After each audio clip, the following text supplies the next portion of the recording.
Assalamualaikum warahmatullahi wabarakatuh. Alhamdulillahilladzi anzala ala abdil kitaba wa lam yaj'alahu iwaja. Asyhadu an la ilaha illallah wahdahu la syarikalah wa asyhadu anna Muhammadan abduhu wa rasuluh. Allahumma sholli ala Muhammad wa ali Muhammad. Allahumma sholli ala Muhammad wa ali Muhammad. Allahumma sholli ala Muhammad wa ali Muhammad. Sebagaimana telah saya janjikan untuk menjawab pertanyaan, yang pertanyaan sangat banyak sekali, hampir 500 pertanyaan. Insya Allah satu demi satu nanti saya akan jawab semuanya. Ini jawab pertanyaan pertama ini datang dari Pak Ibrahim yang punya pertanyaan, Ustadz, saya banyak mendengar ceramah dari para mubalik mengatakan Abu Talib kafir bukan mukmin, sesuai dengan ayat di dalam Al-Quran surat Al-Qasas ayat 56. Sesungguhnya engkau ya Muhammad tidak dapat memberi petunjuk kepada orang yang engkau cintai, tetapi Allah lah yang memberi petunjuk kepada orang yang dihendakinya, dan Allah lah lebih mengetahui orang-orang yang mau menerima petunjuk. Jadi kata para ustaz itu bahwa Abu Talib itu kafir. Bagaimana menurut pandangan ustaz? Assalamualaikum warahmatullahi wabarakatuh. Waalaikumsalam warahmatullahi wabarakatuh. Ya, jadi pertanyaan dari Pak Ibrahim, katanya dia mendengar dari para mubalik mengatakan Abu Talib itu kafir bukan mukmin, sesuai dengan surat Al-Qasas ayat 56. Kalaulah ini benar pernyataan para mubalik, ini ya benar, berarti dia sebenarnya, kita juga tidak boleh mempersalahkan dia sebenarnya tidak tahu dengan sejarah, ya, dia tidak tahu dengan sejarah. Kalau dia tahu dengan sejarah, tidak mungkin dia berkata demikian. Itu maksudnya. Yang kedua, katanya di dalam surat Al-Qasas ayat 56 ini, bahwa ayat inilah menerangkan bahwa kekafiran daripada Abu Talib tersebut. Ini juga dia juga belum tahu tentang konteks ayat ini. Juga kita tidak boleh menyalahkan karena dia belum tahu. Kalau seandainya dia tahu, tak mungkinlah dia berkata demikian. Ya, kita tangkap baik dulu ya. Jadi karena dia tak tahu. Ayat berikutnya saya jawabkan. Masalah yang namanya Abu Talib itu, kalau kita bicara, itu sangat erat hubungannya dengan Nabi Muhammad Sallallahu Alaihi Wasallam. Di mana letak hubungannya? Baik, dalam sejarah kita lihat sebentar ya.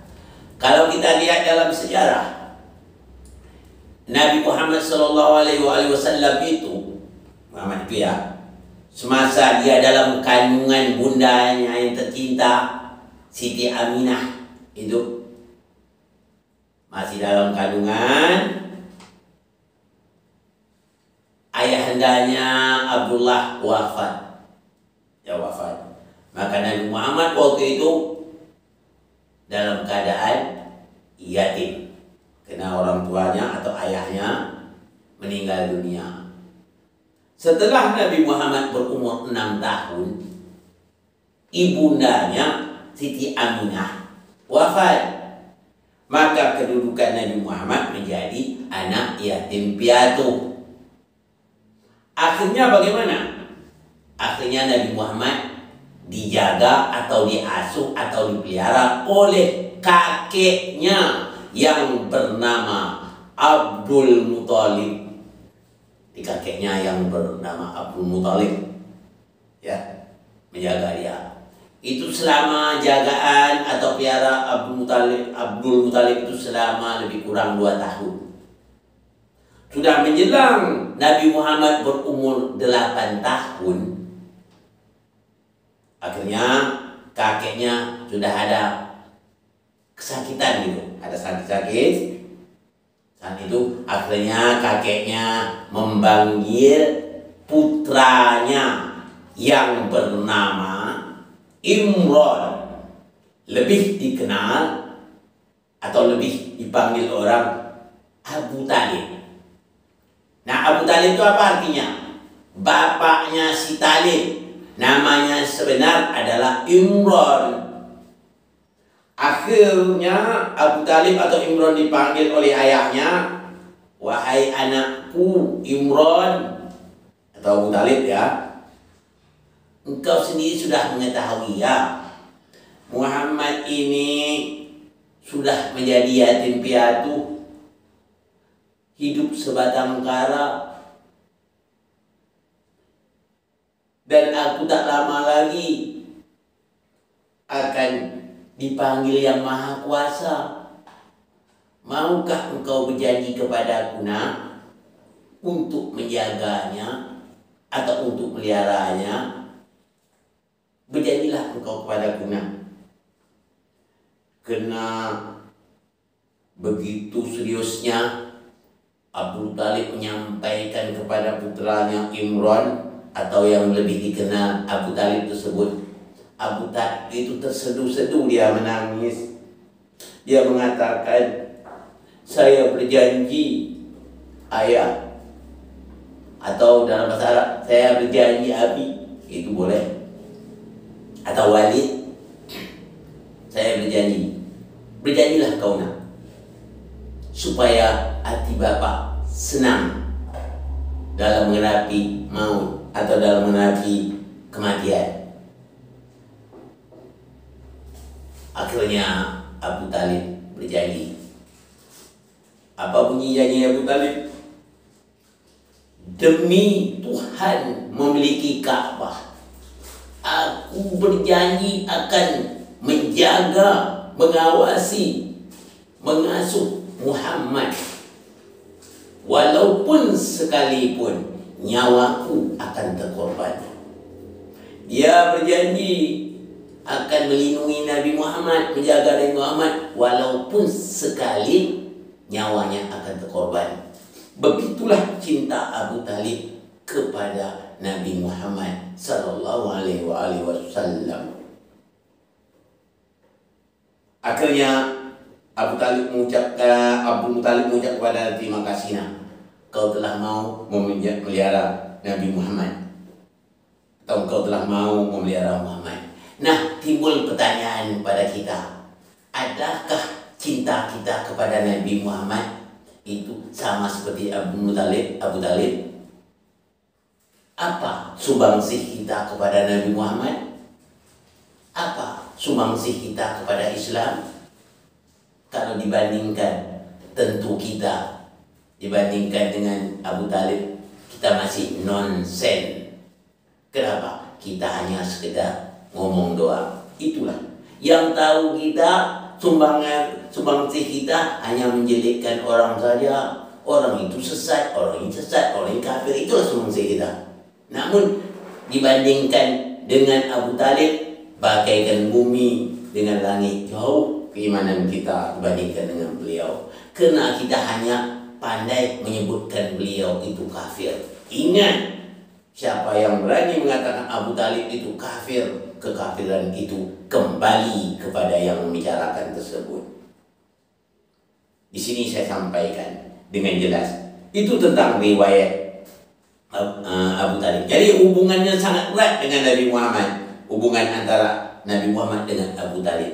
Yang berikutnya, ayat yang 56 ini saya jelaskan. Sebenarnya ayat ini bersifat umum, bukan ditujukan kepada Abu Talib. Ayat 56 yang mengatakan sesungguh surah Al-Qasas 56 itu yang berbunyinya begini ya. A'udzubillahi minasyaitonirrajim. Bismillahirrahmanirrahim. Innaka la tahdi man ahbabta Walakinnallaha yahdi man yasha'u wa huwa a'lamu bil muhtadin. Engkau ya Muhammad tidak dapat memberi petunjuk kepada orang yang engkau cintai. Allah lah yang memberi petunjuk kepada orang yang hendakinya, dan Allah lah yang mengetahui siapa yang menerima petunjuk. Ayat ini bukan ditujukan kepada Abu Talib saja. Ayat ini sifatnya umum. Yang dicinta Nabi itu bukan Abu Talib saja.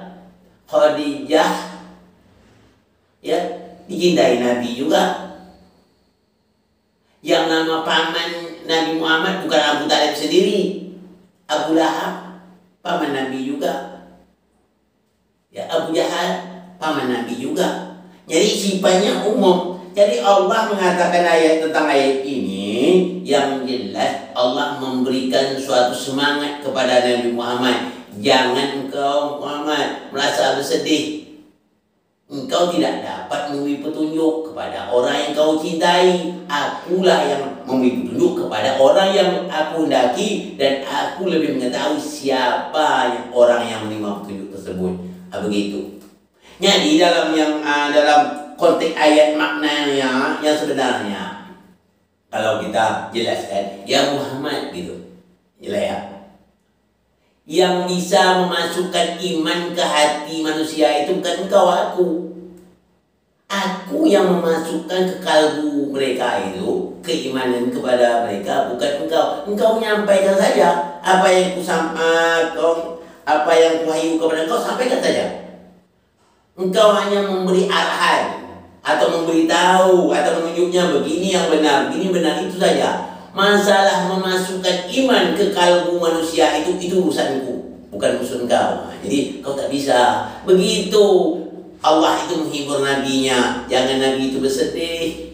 Jadi jangan kau bersedih Muhammad. Yang memberi petunjuk itu bukan engkau kepada orang yang kau cintai, aku yang memasukkan ke kalbu mereka keimanan itu. Kau sampaikan saja tugas kau sebagaimana yang telah kau wahyukan. Siapapun, walaupun Khadijah sendiri yang memasukkan iman kepada kalbu Khadijah itu Allah Subhanahu wa taala, bukan Nabi Muhammad. Nabi Muhammad cuma menyampaikan wahyu Allah kepada manusia.